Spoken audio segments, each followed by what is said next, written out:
Welcome to the chemistry by V Lakshmi. हमने solution chapter हम discuss कर रहे थे। आज के इस लेक्चर में हम डिस्कस करेंगे solubility of a gas in a liquid.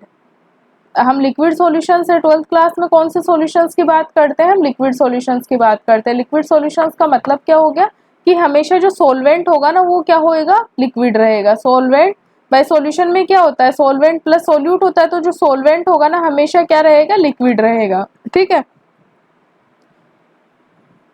हम किन सॉल्यूशंस की स्टडी कर रहे हैं? सॉल्यूशन चैप्टर में लिक्विड सॉल्यूशंस की कर रहे हैं। ठीक है, लिक्विड सॉल्यूशंस की। अब है ना, जो इसका मतलब क्या हो गया, सॉल्वेंट तो हमेशा क्या रहेगा, लिक्विड ही रहेगा, और जो सॉल्यूट रहेगा वो सॉलिड भी हो सकता है, गैस भी हो सकता है और लिक्विड भी हो सकता है। तो हमने सॉलिड की तो स्टडी कर ली ऑलरेडी, है ना। अब ये इसमें गैस की कर लेंगे और फिर लिक्विड की करेंगे, लिक्विड इन लिक्विड। ठीक है, और ये हमेशा क्या रहेगा, सॉल्वेंट वो हमेशा रहेगा, लिक्विड रहेगा।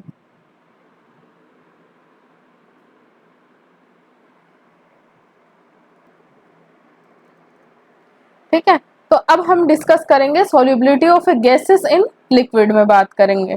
वो किस पे डिपेंड करेगा, हेनरी का लॉ भी हम इसी में पढ़ेंगे। तो most of the many gases क्या होती है कि वाटर में डिसॉल्व होती है। जो ऑक्सीजन की जो डिसॉल्व होती है वो कुछ स्मॉल एक्सटेंट तक डिसॉल्व होती है, मतलब बहुत ज्यादा डिसॉल्व नहीं होती है ऑक्सीजन, है ना, वाटर में स्मॉल एक्सटेंट तक डिसॉल्व होती है। लेकिन वो जो ऑक्सीजन डिसॉल्व होती है वाटर में, उसी की वजह से जो एक्वेटिक एनिमल्स है, जो जैसे नदी वगैरह में, तालाब में रहते हैं, उनका जीवन चल पाता है, वो रेस्पिरेशन वगैरह का प्रोसेस कर पाते हैं। क्या लिखा है, जबकि HCl गैस होती है ना वो वाटर में बहुत ज्यादा डिसॉल्व होती है। Many gases are dissolve in a water, oxygen dissolve only to a small extent in a water, it's dissolve oxygen which sustain all aquatic life, है ना। जो ऑक्सीजन डिसॉल्व होती है उसे क्या बोलते हैं, डिसॉल्व ऑक्सीजन बोलते हैं वाटर में, और उसी के कारण क्या होते हैं, एक्वेटिक जो लाइफ होती है वो सस्टेन कर पाती है। ऑन द अदर हैंड जो HCl गैस होती है वो हाईली सोल्यूबल होती है वाटर में। Solubility of gases in liquid वो होती है ना, is greatly affected by the pressure and temperature. क्योंकि गैसेस का अब जो सोल्युबिलिटी प्रेशर से क्यों इम्पैक्ट होती है, क्योंकि जो गैसेस होती है ना वो तो कंप्रेसिबल होती है और वो प्रेशर से इफेक्ट करेगा उन पे, तो प्रेशर, है ना। जबकि लिक्विड और जो सॉलिड तो होते हैं वो पार्टिकल्स क्या होते हैं, वो प्रेशर से इंडिपेंडेंट रहते हैं। इसीलिए क्या होता है, सॉलिड का जब हमने लिक्विड में सॉल्यूशन बनाया था तब वो है ना प्रेशर से इंडिपेंडेंट था, जबकि गैसेस का जो सॉल्यूशन होएगा लिक्विड में वो क्या होएगा, प्रेशर डिपेंडेंट रहेगा। ठीक है, तो ये किस किस से डिपेंड करेगा, प्रेशर एंड टेम्परेचर पे डिपेंडेंट रहेगा। The solubility of a gases increases with, अब देखो प्रेशर इंक्रीज करने पे क्या होएगा कि जो गैसेस के पार्टिकल पास पास में आएंगे, उनका लिक्विफिकेशन की तरफ भी जाएगा ना। तो जो प्रेशर इंक्रीज करने पे क्या होता है कि जो गैसेस की सोल्युबिलिटी इंक्रीज होती है। ठीक है, for solution of a gases in a solvent consider a system, ये जो शो करा गया है ये वाला, ये सिस्टम, इसके बारे में बात कर रहे हैं यहाँ पे। तो ये जो लोअर पार्ट है ना, उस, है ना, ये जो लोअर पार्ट है ना, ये वाला तो ये वाला लोअर पार्ट है, ये क्या है, ये सॉल्यूशन है। ठीक है, और ये जो अपर पार्ट है ये कैसा है, गैसियस है। ठीक है, ये जो स्काई ब्लू है ना, इतना इतना इतना लगभग, क्लियर बाउंड्री तो नहीं होती है गैस और जो लिक्विड्स में, आपको भी पता है। लेकिन ये जो यहाँ तक का ये जो नीचे वाला दिख रहा है ना, ये इतना था, ये तो कैसा है, सॉल्यूशन वाला है, और ये गैसियस पार्ट है। ठीक है, 8 है ना, प्रेशर P और ये टेम्परेचर T पे है। ठीक है, ये मतलब प्रेशर और टेम्परेचर इस कंडीशन में कांस्टेंट है। अब क्या करते हैं, हम प्रेशर को यहाँ पे इंक्रीज कर रहे हैं। यहाँ पे इस वाली कंडीशन में क्या हो रहा है, प्रेशर इंक्रीज कर रहे हैं।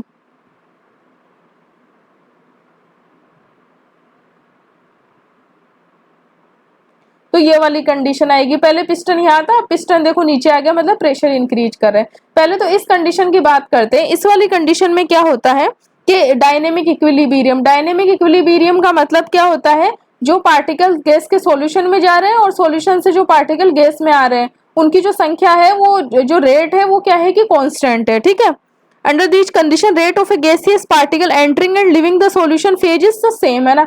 मतलब जो सॉल्यूशन फेज में जा रहे हैं और सॉल्यूशन फेज से आ रहे हैं ना, वो क्या है कि दोनों सेम है। मतलब रेट ऑफ जो डिसोल्यूशन है और वापस इसका गैसियस फेज में जाना है, वो दोनों कैसी है, सेम है। नाउ अगर इस कंडीशन में, ये तो कौन सी कंडीशन हो गई, इक्विलिब्रियम कंडीशन हो गई। अब क्या करेंगे हम, प्रेशर को इंक्रीज किया। प्रेशर को इंक्रीज करने पे आप देख रहे हो कि ये जो सॉल्यूशन वाला था ना, पहले देखो ये इतना सा था, अब यहाँ पे ये बढ़ गया है ना, जो सॉल्यूशन फेज है, और ये वाली ऊपर वाली क्या है, ये गैस फेज है। Now increase the pressure over the solution phase by compressing a gas to a smaller volume. This will increase the number of a gaseous particle per unit volume over the solution, है ना। जो पर unit volume का मतलब हो गया, जैसे कि इतना सा वॉल्यूम लिया, देखो यहाँ पे एक पार्टिकल आ रहा है, और अगर इतना सा ही वॉल्यूम अगर यहाँ पे लेंगे तो देखो नंबर ऑफ ए पार्टिकल 5-6 आ रहे हैं ना, तो पर यूनिट वॉल्यूम होगा ना, उसमें भी है ना number of a gaseous particle जो सॉल्यूशन के ऊपर है ना वो बढ़ जाएंगे, ठीक है। ये जैसे यहाँ ये इसके नीचे वाला, ये वाला जो नीचे वाला ये वाला सॉल्यूशन है, और उसके ऊपर है ना गैसियस फेज है, तो उस गैसियस फेज में भी क्या होगा कि पर यूनिट वॉल्यूम में number of A particle increase हो जाएंगे प्रेशर के इंक्रीज करने पे।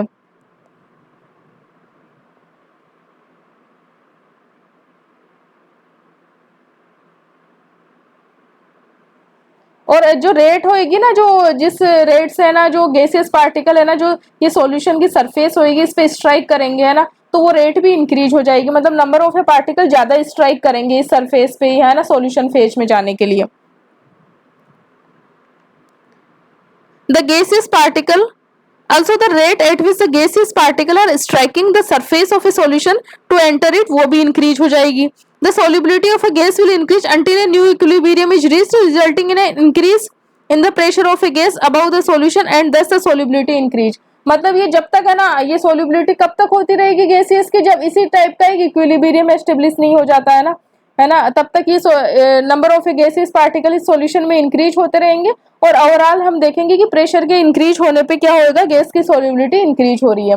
क्या है effect of a pressure on the solubility of a gas के लिए दो डायग्राम बताए गए हैं कि गैस की सॉल्युबिलिटी पे प्रेशर का क्या इफेक्ट रहेगा। The concentration of a dissolved gas होती है ना is proportional to the pressure on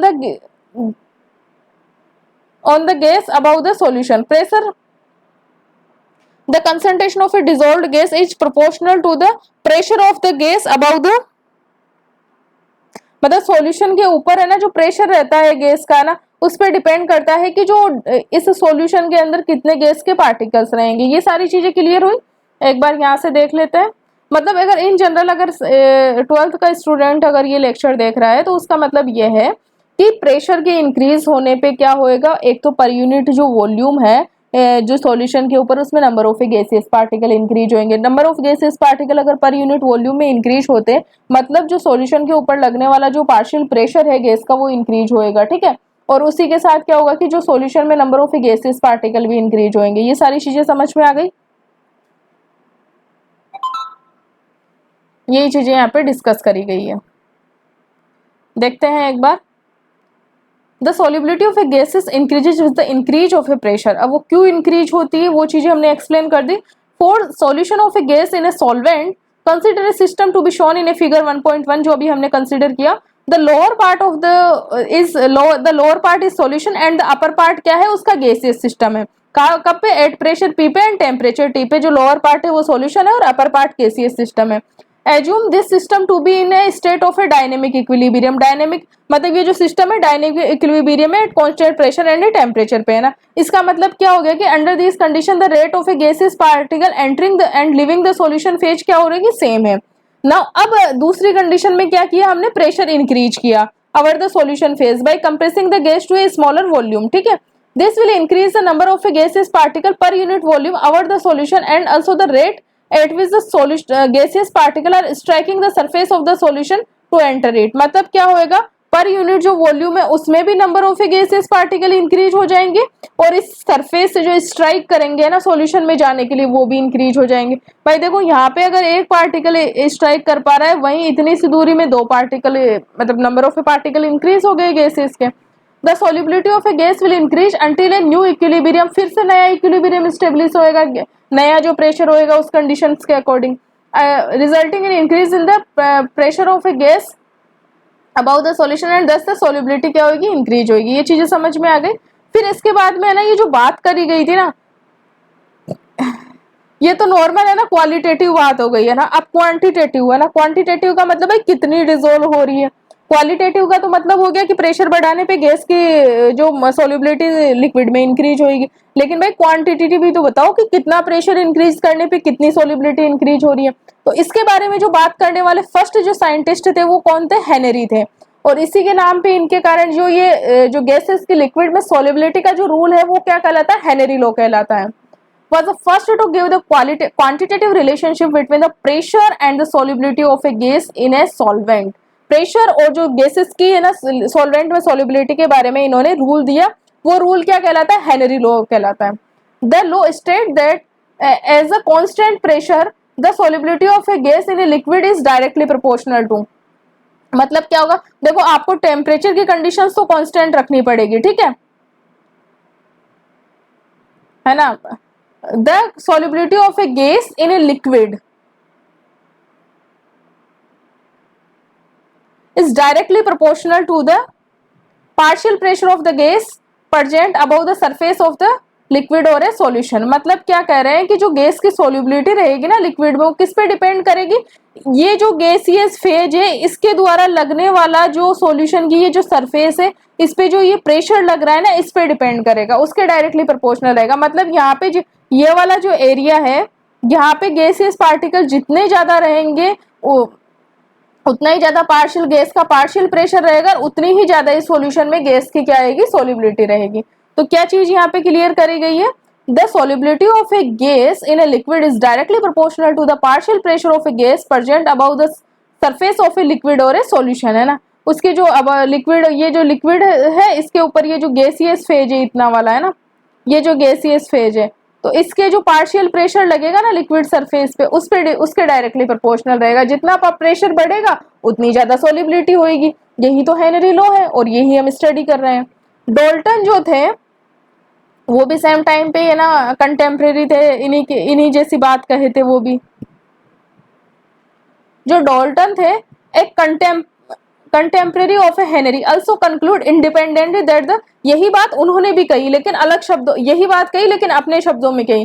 solubility of a gas in a liquid solution is function of A partial pressure of the gas. मतलब जो gas की जो solubility होती है liquid में वो किसका फंक्शन होती है, उस गैस के पार्शियल प्रेशर का फंक्शन होती है। If you use a mole fraction of a gas in the solution as a measure of its solubility, मतलब जैसे मोल फ्रैक्शन का मतलब क्या होता है,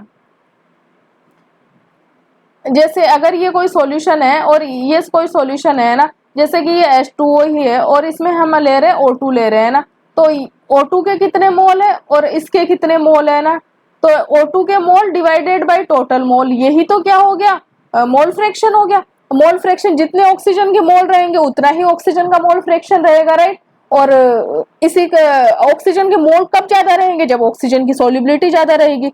तो हम जो सॉल्युबिलिटी का मेजर है किसी भी गैस का लिक्विड में वो क्या ले सकते हैं, उस गैस का मोल फ्रैक्शन से हम कंसीडर कर सकते हैं क्वांटिटेटिवली, जिसे कि मात्रात्मक कहते हैं। क्या बात कही गई है यहाँ पे, if you use the mole fraction of a gas in a solution as a measure of its solubility then it can be said, है ना। क्या कहा जाता है, mole fraction of a gas होंगे किसी भी सॉल्यूशन में, वो किस पे डिपेंड करेंगे, वो डायरेक्टली प्रोपोर्शनल होंगे उस गैस के पार्शियल प्रेशर के। यही बात यहाँ पे, mole fraction of a gas in a solution is proportional to the partial pressure of the gas over the solution.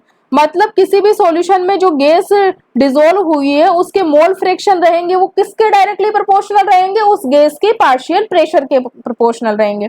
The most commonly used form of A Henry law state that the partial pressure of the gas is in vapor phase, right। Vapour phase में ही रहेगी gas, तो जो gas का partial pressure रहेगा vapour phase में वो किसके proportional रहेगा, वो उसके मोल फ्रैक्शन के डायरेक्टली प्रोपोर्शनल रहेगा सॉल्यूशन के। सॉल्यूशन में उस गैस के कितने मोल फ्रैक्शन है ना,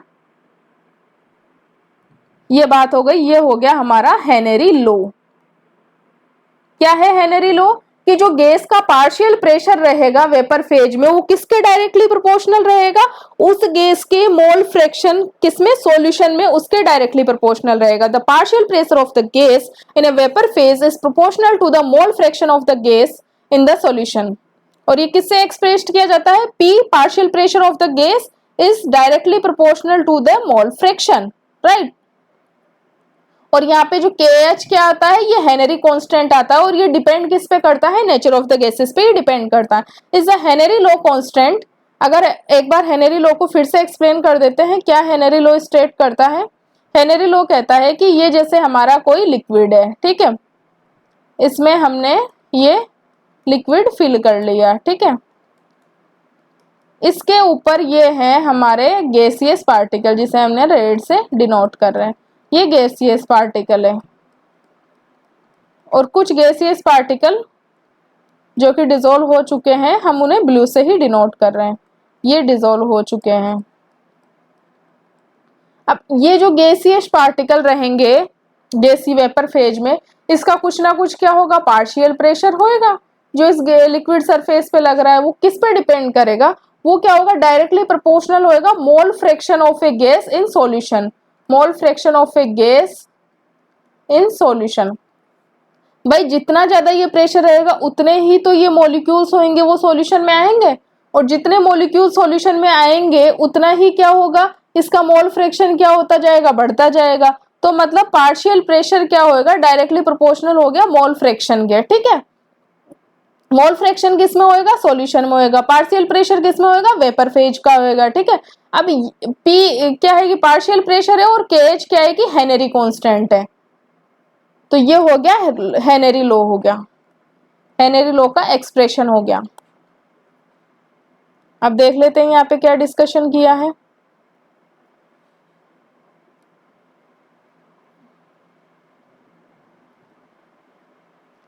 हियर केएच क्या है, हेनरी कांस्टेंट है। If you draw a graph, है ना, किस किस के पार्शियल प्रेशर और मोल फ्रैक्शन के बीच में, देखो ये मोल फ्रैक्शन हो गया HCl गैस का, और ये इसका पार्शियल प्रेशर हो गया। अगर उसके बीच में अगर हमने ग्राफ ड्रॉ करेंगे तो एक स्ट्रेट लाइन आएगी, और इसका जो स्लोप होएगा वो स्लोप किस, उस स्लोप से हम क्या निकाल सकते हैं, हम उससे है ना हेनरी कांस्टेंट को कैलकुलेट कर सकते हैं। If we draw a graph between the partial pressure of the gas versus mole fraction of the gas in a solution, then we should get a plot of this type. One एक straight line graph मिलेगा। Different gases have a different KH value. मतलब क्या होता है, at the same temperature, मतलब जो KH होता है ना वो किस पे डिपेंड करता है, is a function of the nature of the gas. ये चीज क्लियर हो गई। It's obvious from the equation 1.2 by KH की वैल्यू जितनी ज्यादा होगी उस गैस की सोल्यूबिलिटी उतनी ही ज्यादा कम होगी, ठीक है। मतलब KH अगर देखो पार्शियल प्रेशर, यहाँ पे ना कोई भी जैसे साइंस नहीं लगानी है, जनरल मैथ से आपको सोचना है। भाई ये P है और ये पार्शियल प्रेशर है KH और ये X है, ठीक है। अगर ये वैल्यू बढ़ रही है, P इन दोनों के मल्टीपल के बराबर है, ठीक है। अगर ये वाली वैल्यू बढ़ रही है तो इसका मतलब तो ये वाली तो कम हो रही है, ठीक है। यही चीज क्लियर होगी। तो मतलब X का कम होना मतलब मोल फ्रैक्शन का कम होना, और मोल फ्रैक्शन का कम होने का मतलब क्या होगा, उसकी सॉल्युबिलिटी का कम होना। यही तो चीज हुई है भाई। मोल फ्रैक्शन अगर किसी सॉल्यूशन में गैस का कम रहेगा तो मतलब उसकी सॉल्युबिलिटी कम है, तो मतलब KH बढ़ने पे जो गैस की सॉल्युबिलिटी क्या होगी, वो कम होगी। और टेम्परेचर इंक्रीज होने पे क्या होता है, KH इंक्रीज होता है। टेम्परेचर इंक्रीज होने पे क्या होता है, KH इंक्रीज होता है, और KH इंक्रीज होने से सॉल्युबिलिटी डिक्रीज होती है गैस की सॉल्यूशन में, ठीक है। तो इसका मतलब कह सकते हैं हम टेम्परेचर इंक्रीज होने पे जो गैस की सॉल्युबिलिटी क्या होती है, वो डिक्रीज होती है सॉल्यूशन में। The lower is the higher the value of the KH at a given temperature, है ना, the lower of the solubility of the gas in the liquid. It can be seen from the table 1.2, वहाँ पे है ना N2 और O2 की है ना जो solubility temperature के साथ यहाँ पे indicate कर रखी है। The solubility of the gases increase with decrease of a temperature, मतलब टेम्परेचर को कम करेंगे तो गैसेस की solubility बढ़ेगी। It's due to the reason that the aquatic species, अब यहाँ पे ये इंपॉर्टेंट बात है कि जो aquatic species है वो ठंडे पानी में ज्यादा कंफर्टेबल क्यों होती है, क्योंकि टेम्परेचर डिक्रीज होएगा तो गैसेस की सॉल्युबिलिटी मतलब ऑक्सीजन की सॉल्युबिलिटी उस पानी में बढ़ जाएगी, जिससे एक्वेटिक लाइफ ज्यादा कंफर्टेबल रहेगी। तो ये इंपॉर्टेंट लाइन है। Aquatic species are more comfortable in a cold water rather than the warm water. अब यहाँ पे देखिए जैसे कि ये N2 है, नाइट्रोजन है, 293 केल्विन टेम्परेचर, 303 केल्विन टेम्परेचर। ये देखो यहाँ पे KH की वैल्यू कितनी है, 88 है, 303 पे, मतलब टेम्परेचर इंक्रीज होने पे KH की वैल्यू इंक्रीज हो गई, मतलब सॉल्युबिलिटी डिक्रीज हो गई। इसी तरह देखो ऑक्सीजन का 293, 303 पे, यहाँ पे KH 34 था, यहाँ पे 46 हो गया, तो टेम्परेचर इंक्रीज हुआ तो सॉल्युबिलिटी डिक्रीज हो गई गैस के।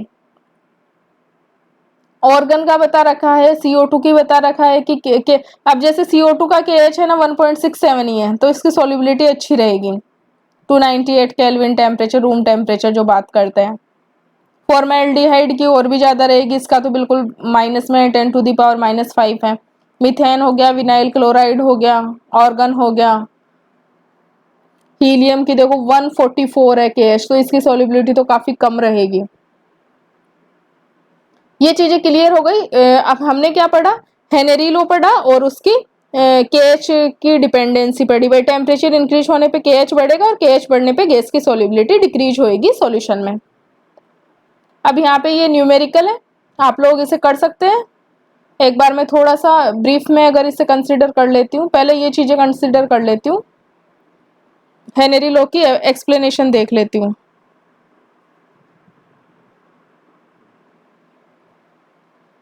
Henry Law finds some several applications in industry and explains some biological phenomena, notably among these are, है ना।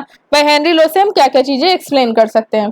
To increase the solubility of CO2 है, जो हमारी सॉफ्ट ड्रिंक्स होती है, कोल्ड ड्रिंक्स होती है या सोडा वाटर होता है, उसमें CO2 की जो है ना सॉल्युबिलिटी को इंक्रीज करने के लिए क्या करते हैं कि उन बॉटल्स को है ना अंडर हाई जो प्रेशर होता है ना उसके अंडर है ना उनको सील किया जाता है। ठीक है, एक तो ये हो गया इंडस्ट्रियल एप्लीकेशन। इसके अलावा जो स्कूबा डाइवर्स होते हैं जो कि है ना पानी के अंदर जाते हैं ना, वो क्या करते हैं कि जैसे जैसे पानी के अंदर जाएगा प्रेशर इंक्रीज होता जाता है, मतलब हमारा जो ब्लड रहेगा उसमें गैसेस की सॉल्युबिलिटी इंक्रीज होती जाएगी। ठीक है, तो गैसेस ज्यादा सॉल्युबल हो जाएगी। लेकिन जैसे ही जो स्कूबा डाइवर्स होते हैं है ना वो किनारे की तरफ आते हैं तो पार्शियल प्रेशर डिक्रीज होता है। तो सडनली क्या होता है कि जो डिजोल्व गैसेस है ना वो भी कम होने लगती है, गैसेस बाहर निकलने लगती है। तो जो नाइट्रोजन गैस होते हैं ना, नाइट्रोजन गैस ही ज्यादा रहती है ना, तो वही ज्यादा सोल्यूबल होती है। तो उसका कारण क्या होता है कि बबल्स बन जाते हैं ना, जिससे इस कंडीशन को क्या बोलते हैं, बैंड्स बोलते हैं। और ये क्या होती है कि काफी हार्मफुल रहती है। इसके लिए फिर क्या होता है कि जो वो सिलेंडर यूज करते हैं ना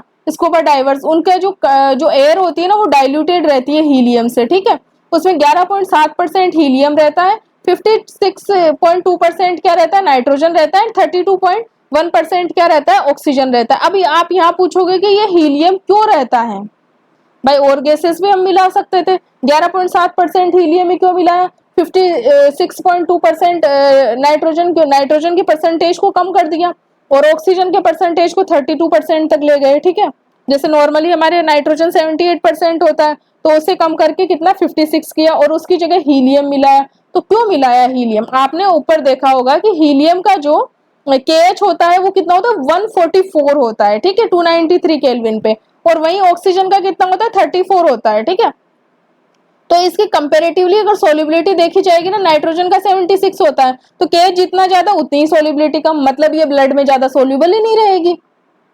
तो इसीलिए ना इसे डाइल्यूट किया जाता है एयर को हीलियम से। यहाँ पे देखते हैं, scuba divers must cope with the high concentration of a dissolved gases while breathing at the high pressure underwater. Underwater क्या होता है कि हाई प्रेशर होता है। Increased pressure increase the solubility of the atmospheric gases in the blood. When divers come towards the surface, the pressure gradually decrease होता जाता है। This release the dissolved gases होंगी, वो रिलीज होगी, lead to formation of a bubbles of a nitrogen, मतलब gases के bubbles बन जाएंगे ना, नाइट्रोजन गैस के बबल्स बन जाएंगे ब्लड में। उससे क्या होगा, कैपिलरी ब्लॉक होगी और एक मेडिकल कंडीशन क्रिएट होगी जिससे कि क्या बोलते हैं, बैंड्स है ना, वो क्या होती है कि पेनफुल एंड डेंजरियस रहती है लाइफ के लिए। इसके लिए क्या करते हैं, to avoid the bends as well as the toxic effect of a high concentration of a nitrogen in a blood, the tanks used by the scuba divers के द्वारा जो टैंक यूज किए जाते हैं ना, वो क्या, उसमें जो एयर फिल करी जाती है वो डाइल्यूटेड रहती है विद द हीलियम, राइट। उसमें 11.7% है ना हीलियम रहता है, 56.2% नाइट्रोजन रहता है एंड 32% क्या रहता है, ऑक्सीजन रहता है। तो ये इंपॉर्टेंट है, आपको ध्यान रखना होगा कि 11% उसमें नाइट्रोजन रहता है, लगभग 56% 11% हीलियम रहता है, 56% नाइट्रोजन रहता है, 32% क्या रहता है, ऑक्सीजन रहता है।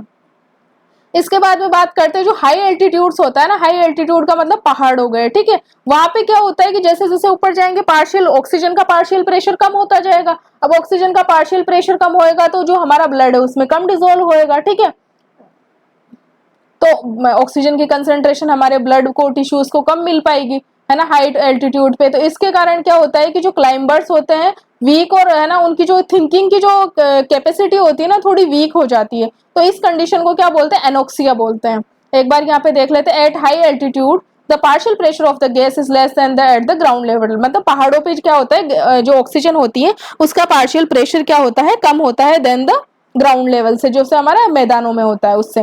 This leads to the low concentration of oxygen in the blood and tissue of the people living at the high altitude और क्लाइंबर्स, या तो जो रह रहे हैं वहां पे या फिर क्लाइंबर्स जो पहाड़ों पे चढ़ते हैं।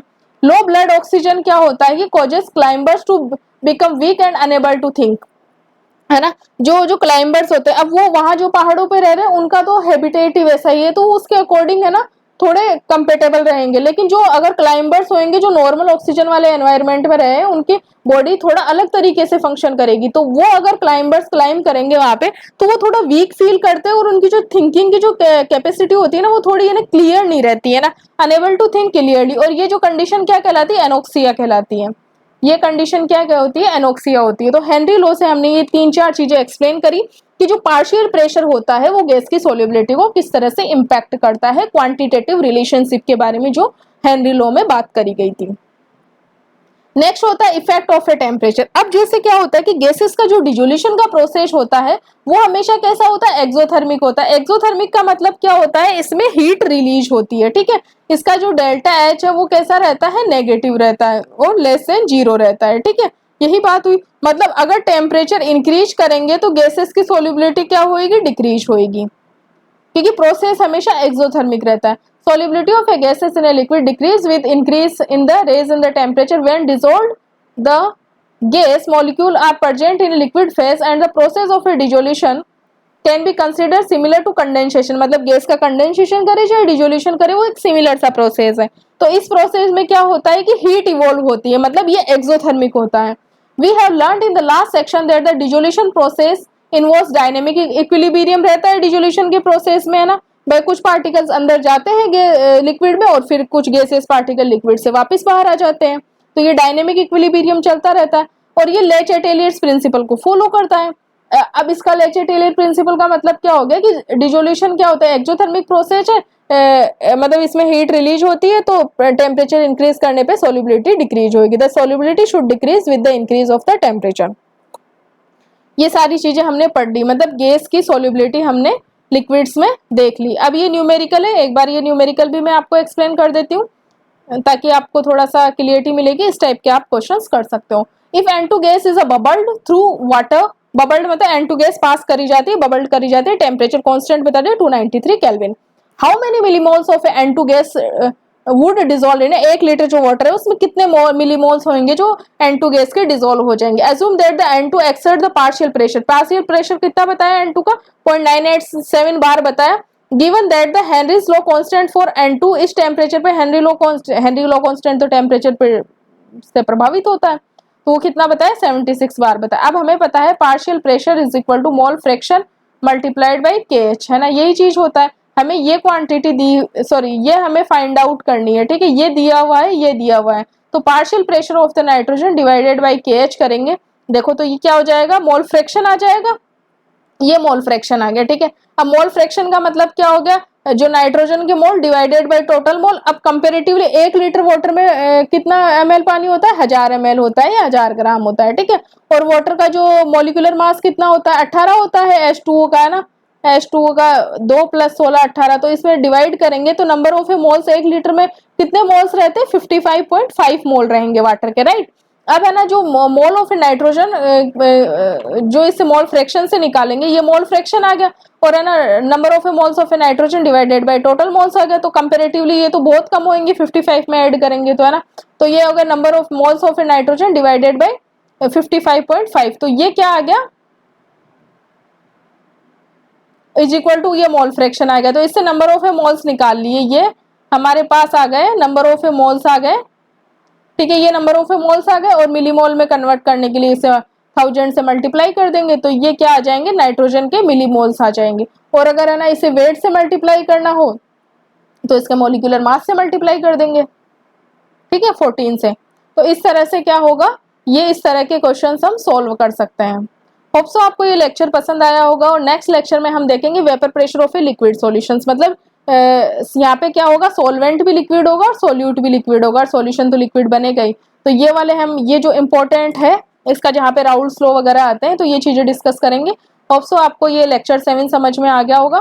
फिर लेक्चर 8 हो जाएगा और फिर कॉलिगेटिव प्रॉपर्टीज वगैरह आपको 8-10 लेक्चर्स में पूरी कंक्लूड कर दी जाएगी। प्लीज़ आप जो भी आपका फीडबैक हो कमेंट सेक्शन में जरूर दें। Thank you so much for watching this video.